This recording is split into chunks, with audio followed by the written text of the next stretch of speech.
Introducing first, the challenger from Bournemouth, England,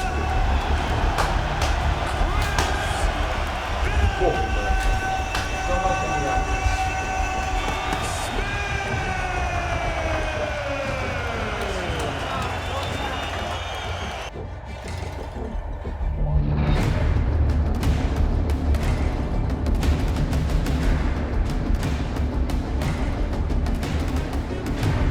The atmosphere was fantastic. It always is when you have a hometown hero in such a big fight, obviously a world title fight, at the stadium where Chris Billam-Smith held and still does hold a season ticket. I used to sit in that stadium as a kid, dreaming of like chanting players' names, thinking that must be amazing having all these people in this stadium chanting your name.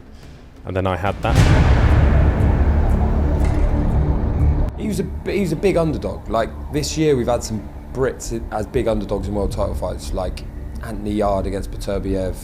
We had John Ryder went to Mexico, boxed Canelo. Chris Billam-Smith, though, was on. It's not overstating it to say he was on a level with those guys in terms of the number of people that were actually picking him to win that fight. He's undefeated. No one has ever come remotely close to beating him. He was a big underdog. Let's not forget there was a period of time when Chris Billam-Smith wasn't necessarily supposed to win a British title, much less a world title.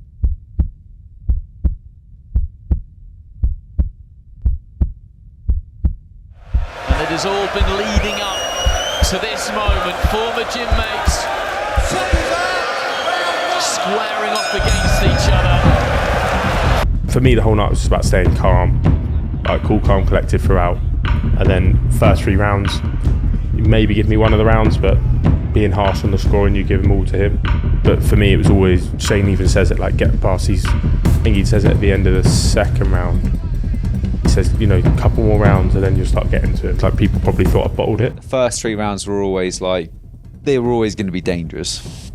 Lawrence was out there to prove a point. He wanted to go out there, he wanted to knock Chris Billam-Smith out, he wanted to do it in front of all of those fans and steal them almost. The first 3 rounds are very scrappy, very messy, a lot of holding, which I think everybody had kind of feared we would see. Chris was 3-0 down. And not only 3-0 down, but because of the way that the fight had developed over the first quarter of that fight, the energy of the place, which was obviously electric at the start and during the ring walks and whatnot, had just been sapped out. It's at the end of round 3, Shane's like, you've got to start dropping back more. And then the second time I drop back and then attack him and land the shot.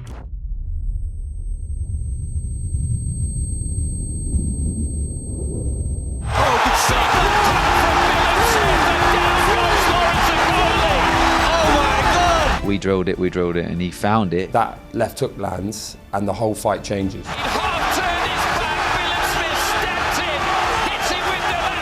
Until I watched it back, I thought to myself, like, who is that in there? Like, looking at myself, because when remove myself from being the boxer, and I'm just the kid who loves boxing, who wants to be a world champion one day, and I'm like, how's he stayed so calm? And then as soon as the left hook landed, the roof came off, really. So from that point on, it was almost a different fight.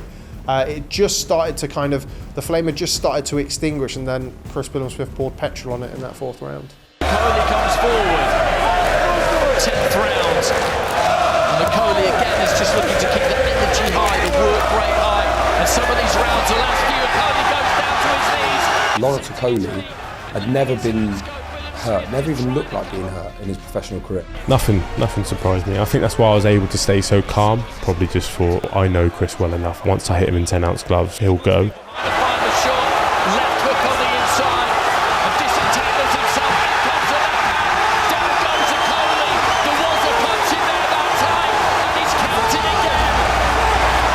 Of course, as we know now, Chris Billam-Smith had the answer because of all the rounds they'd done in sparring. Nobody else had that knowledge, but the people who were picking the fight beforehand, making their predictions, they weren't really considering that. It's running out here on Lawrence Okolie's World Championship reign, you would feel.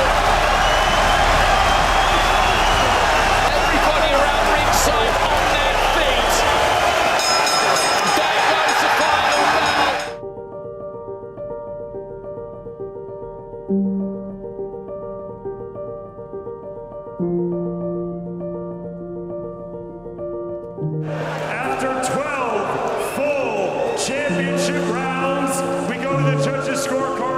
official decision. Judge Benjamin Rodriguez sees the contest 112 to 112.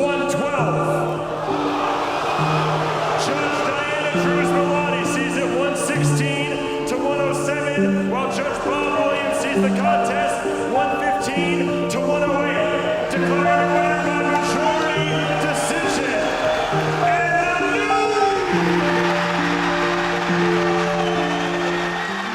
The years and years of graft all just come into that moment, and you finally get crowned world champion in the perfect setting. I'll never top that night. Mia gets in the ring, gives me a massive hug whilst I'm on my knees, and I'm just asking her, like, what's just happened? Because it felt like my life had just gone like that, and like all the hard work had just gone so quick, and here I am, and I've achieved my ultimate dream, which was to win a world title at the stadium.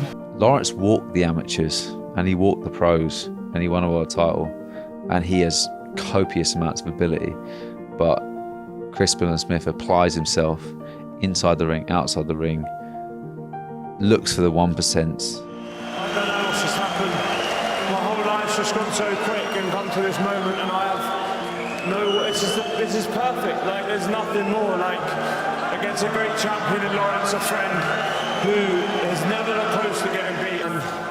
I just want to dedicate this to my mum, who's got breast cancer at the moment. And Mum, this is for you. I love you so much. Thank you.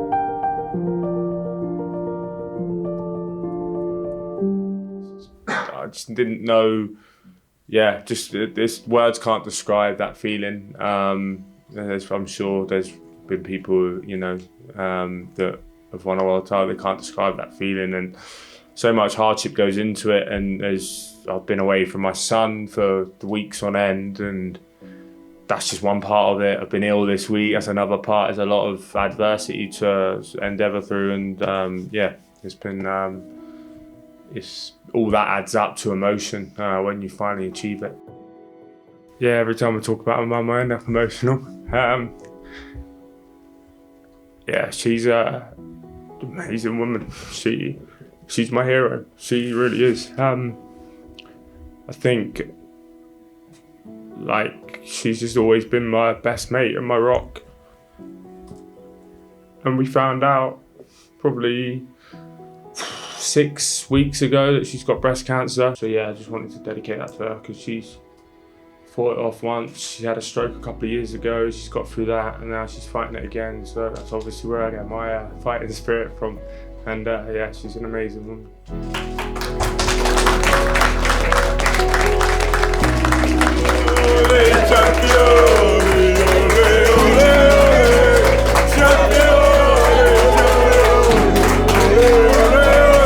To win a world title in his hometown in a football stadium doesn't get any better. Like, it's incredible. I think I've cried a few times now. It's unbelievable. Who would have thought Chris Billam-Smith, world champion, selling out his hometown football stadium? Unbelievable. It was a massive upset and a real fairy tale moment, which we don't always get in boxing, so it was great to see. Do you know when it's like the right person wins in life? He's that guy. I'm so happy. So special. Amazing. Just never thought it was going to be.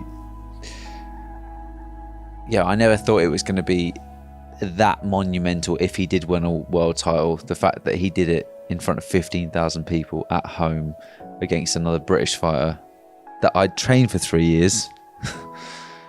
It's just it's amazing. It's my proudest moment as a coach. A huge thank you from me, and we did it.